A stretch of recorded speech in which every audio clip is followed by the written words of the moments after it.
السلام علیکم۔ جیسا کہ آپ جانتے ہیں آج کا ہمارا ٹاپک ہے سکون کی تلاش۔ جی چلتے ہیں ویڈیو کی طرف۔ اس دنیا میں ہر آدمی سکون کی تلاش میں ہے۔ کوئی جنگل بیابان کا رخ کرتا ہے، کوئی نیند کی گولیوں کا سہارا لیتا ہے، کوئی موسیقی میں سکون تلاش کرتا ہے، کوئی قدرتی مناظر میں سکون ڈھونڈتا ہے۔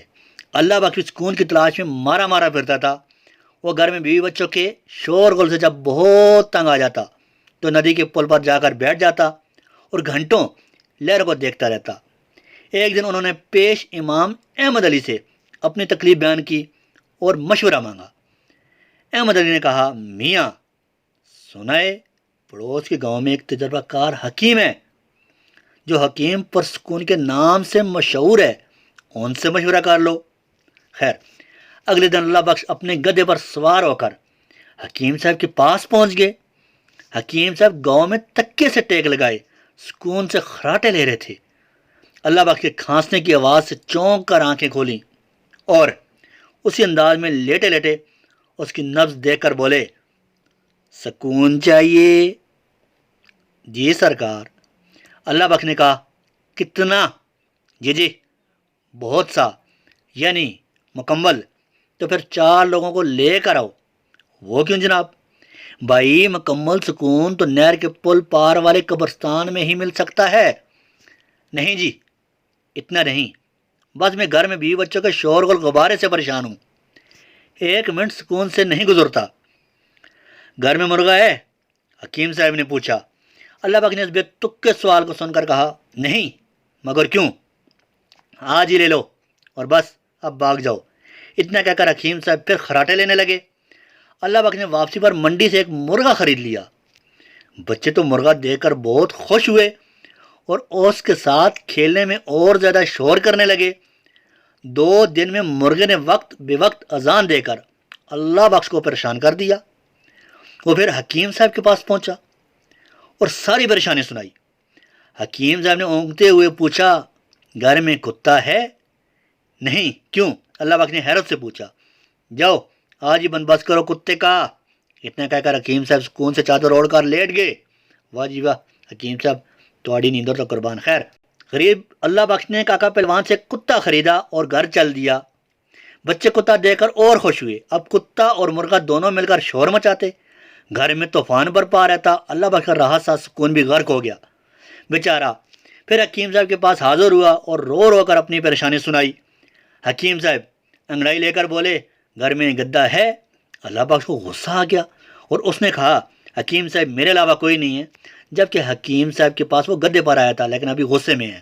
جاؤ آج ایک تندرست گدے کا انتظام کرو۔ اللہ بخش نے مسکین دھوبی سے ایک گدا خرید لیا۔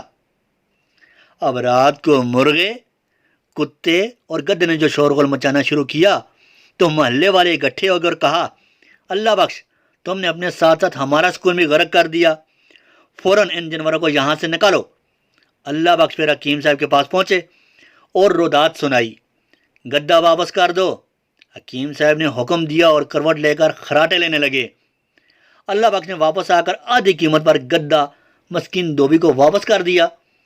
گدے کے جانے سے اگلے دن اس کو کافی اچھی نیند آئی اور کچھ سکون میسر آیا۔ اگلے دن اس نے حکیم صاحب کو یہ خوشخبری سنائی، کتے سے بھی پیچھا چھڑاؤ۔ حکیم صاحب خمیرہ گونٹے ہوئے بولے، نہیں حکیم صاحب، بچے کتے سے منحوس ہو گئے ہیں، ہل جل گئے ہیں، مجھے بھی کھیت پر اس کی موجودگی سے آرام ہے۔ کہہ جو دیا کتے سے پیچھا چھڑوا لو۔ حکیم صاحب زور دے کر بولے۔ کتے کے جانے کے بعد تو اللہ بخش کو سناٹا سا محسوس ہونے لگا، سکون کو زیادہ ہو گیا تھا۔ انہیں صورتحال حکیم صاحب کو جا کر سنائی۔ مرغے کو بھی حلال کر ڈالو، حکیم صاحب نے مشورہ دیا۔ اب تو اللہ بخش سے برداشت نہیں ہوا اور وہ چیخ اٹھا، حکیم صاحب یہ نہیں ہو سکتا، مرغے سے گھر میں سب محبت کرتے ہیں، جس دن وہ اذان نہیں دیتا لگتا ہے دن کا سورج ہی نہیں نکلا۔ ابھی تمہارا علاج مکمل نہیں ہوا، جیسا ہم کہتے ہیں ویسا کرو، مرغے کا جانا ضروری ہے۔ حکیم صاحب نے سختی سے کہا، مرتا کیا نہ کرتا۔ بیچارے اللہ بخش نے مرغے سے بھی پیچھا چھڑا لیا۔ اب اس کو ایسا محسوس ہوا کہ جیسے گھر میں کوئی ہے ہی نہیں۔ گھر کی خاموشی سے اس کو وحشت ہونے لگی۔ اس نے سوچا کہ اب علاج ختم ہو گیا ہے، آخری بار حکیم صاحب سے مل لیں۔ اس بار حکیم صاحب بہت تر و تازہ سفید شیروانی، مخمل کی سیاہ ٹوپی سر پر سجائے بہت خوش چرپائی پر بیٹھے تھے۔ جب اللہ پاک نے گھر کے پرسکون حالات سے آگاہ کیا تو حکیم صاحب نے مسکرا کر کہا اب تم ایک آخری کام اور کر لو، وہ یہ ہے کہ بیوی کو بچوں کے ساتھ میکے بھیج دو، ان سے بھی پیچھا چھڑاؤ۔ یہ سن کر تو اللہ پاک غصے کو برداشت نہ کر سکا، اس نے چینک کر کہا حکیم صاحب اب تک میں آپ کے لحاظ میں کچھ نہیں بولا، اب آپ نے بھی تو کے مشوروں کی حد کر دی، میں ہرگز اپنے بیوی بچوں کے بغیر نہیں رہ سکتا، سارا سکون اور خوشیاں ان ہی کے دم سے تو ہیں، اگر ایک دن کے لیے بیوی بچے چلے جاتے ہیں تو مجھے گھر کی خاموشی کاٹنے کو دوڑتی ہے، اب میرے گھر میں مکمل سکون ہے، اب میں آپ کے کسی مشورہ پر عمل نہیں کروں گا۔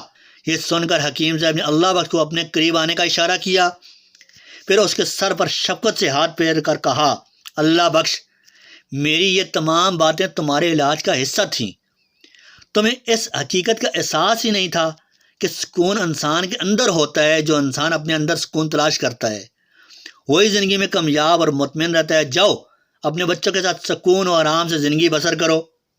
آپ نے اس کہانی سے کیا کچھ سیکھا؟ اپنی رائے کا اظہار کمنٹس میں ضرور کریں اور ہمارے ساتھ بنے رہیں تاکہ آپ کو مزید ایسی سبق آموز کہانی ہم سناتے رہیں۔ سارا وقت ادھر ادھر مصروف رہتے ہیں آپ، اپنی پریشانی دور کرنے کے لیے تھوڑا وقت ہمیں بھی دیا کریں، انشاءاللہ آپ اپنے آپ کو پرسکون محسوس کریں گے۔